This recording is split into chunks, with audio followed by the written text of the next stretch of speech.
We saw rainy and windy conditions across parts of the state, and up in the Cascades, a winter weather advisory. Here's a look from our Rose City Skycam right now.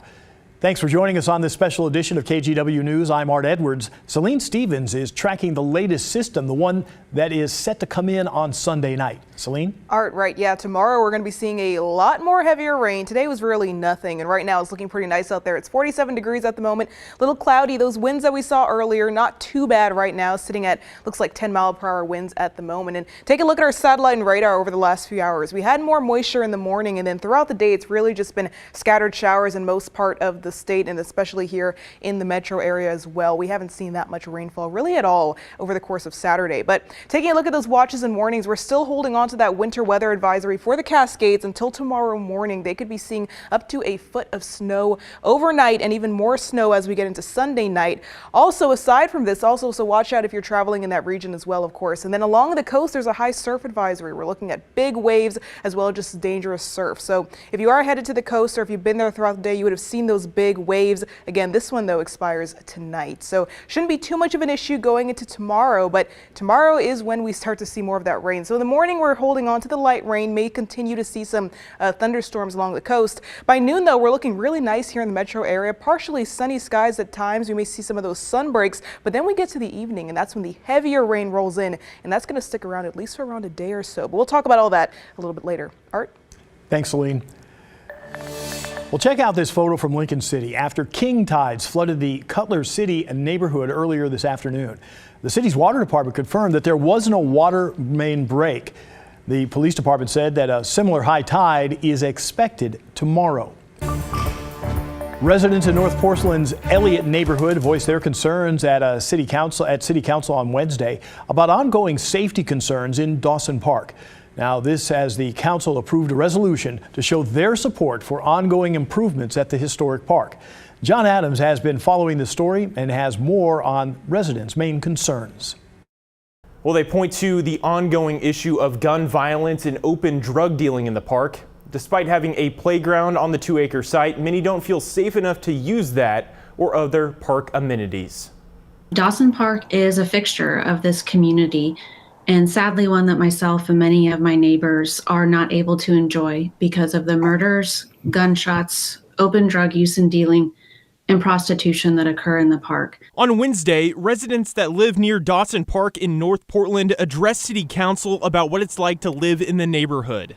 This beautiful 2-acre historic site has become an area where parents don't feel comfortable bringing their kids. I don't feel comfortable taking my dog for a walk in my own neighborhood. One parent described being at the park's playground with his daughter in 2021 when 2 men with guns fired at each other. We hid behind a plastic piece of play equipment while seeing 2 men with guns looking at each other, both looking afraid, and decide whether to continue to fire at each other. Gun violence has been an ongoing concern at the park. In July, over 80 shots were fired in a shootout. 2 people were hit with gunfire and 1 person died.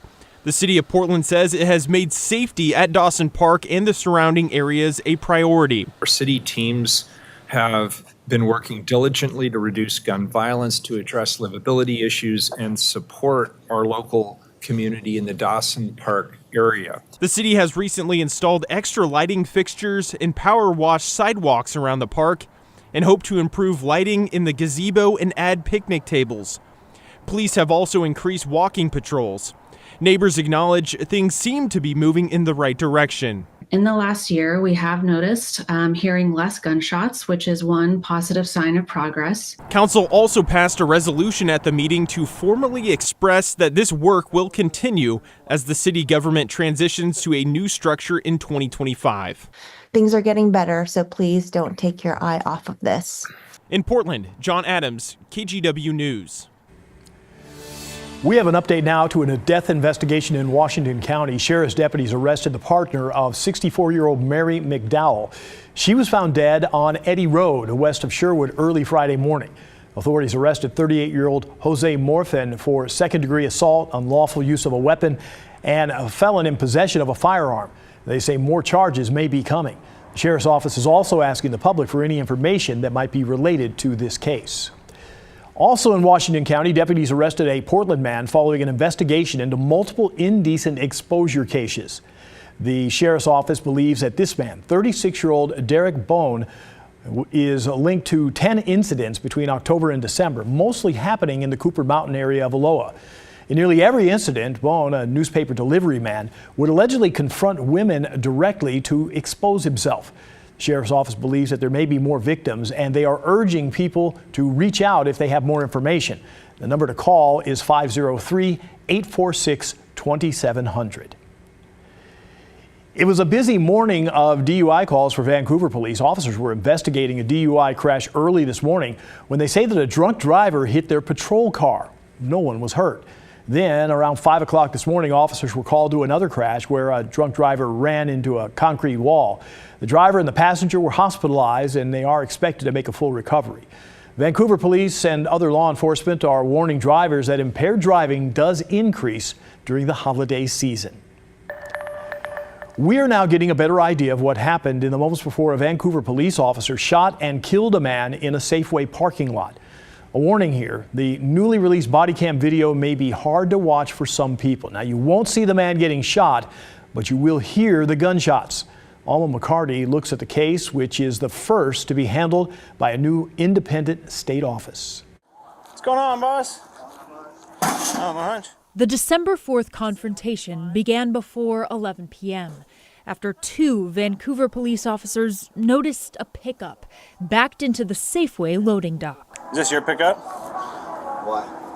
Because there's no front plate on it. I'm just asking, boss. 30 seconds later, as one officer checks the back, the man, later identified as 45-year-old Adam Gunderson, tries to get in the truck and close the door. Nope, you're not going to get in yet. Hey, out of the car. A struggle ensues as both officers voice their concern that Gunderson has a gun. I think he's got a gun, dude.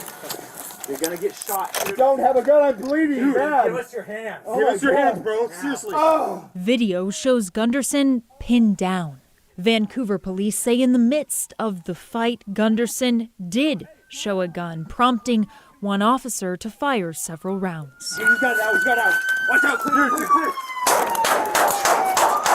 According to VPD, Gunderson died at the hospital, with the medical examiner reporting he was shot multiple times in the head. Over the next couple of hours, as more patrol cars and cops arrive on scene, so too does the Office of Independent Investigations, or OII. We were notified by Vancouver Police Department at 11:31 p.m. on December 4th that one of their officers had been involved in an officer-involved shooting. Hector Castro is OII's Director of Communications. Our first investigator arrived at the scene of this particular incident within the hour. The team's been working ever since, conducting interviews, mapping the crime scene, and reviewing evidence, like this body cam video, plus other possible footage from security cameras, dash cams, and cell phones.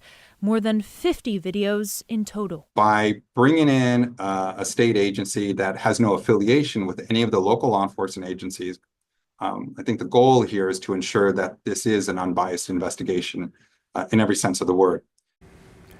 Right now, the OII team only handles officer-involved shootings in what they're calling Region 1.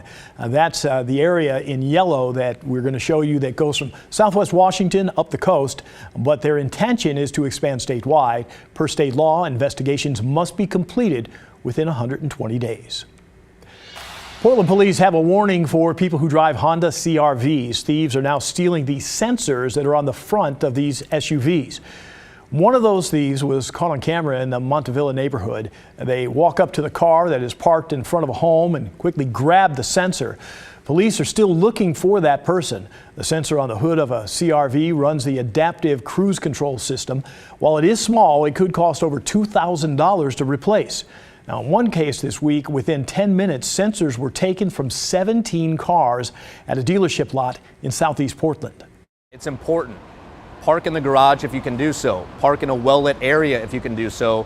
Or park your vehicle in a way that makes it difficult to access the front of it. Since mid-November, the Portland Police Bureau has received at least 18 reports of sensors being stolen. There are more troubling developments in the St. Helens School District. We have learned 6 more staff members are on paid leave, which means a total of 10 people in that district are under investigation.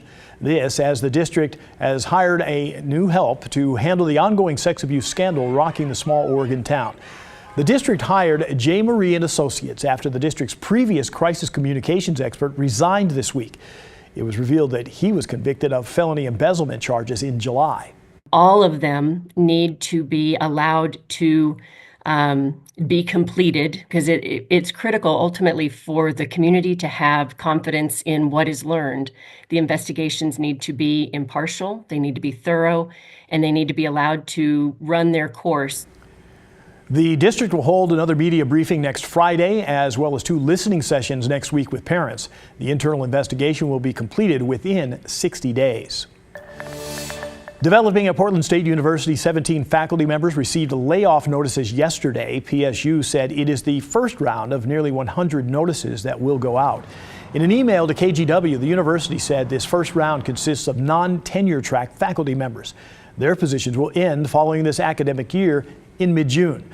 It is part of a cost-cutting initiative that also includes a retirement incentive program for eligible faculty. 2 new overnight winter shelters have opened in Vancouver. There will be about 55 beds available for people from 6:30 at night to 7 o'clock in the morning. People and pets are allowed to stay for as many nights as they need. It's always wet. There's no dry place for folks. So this is life-saving emergency shelter during this homeless crisis. The nonprofit Council for the Homeless is handling the referrals. So in order to get a bed, people need to call the nonprofit's housing hotline. They will be screened and have their backgrounds checked. Well, college football's most outstanding player of the year was named tonight. Colorado's Travis Hunter was announced as the winner of the Heisman Trophy. He got 552 first-place votes. Oregon Ducks quarterback Dylan Gabriel finished 3rd.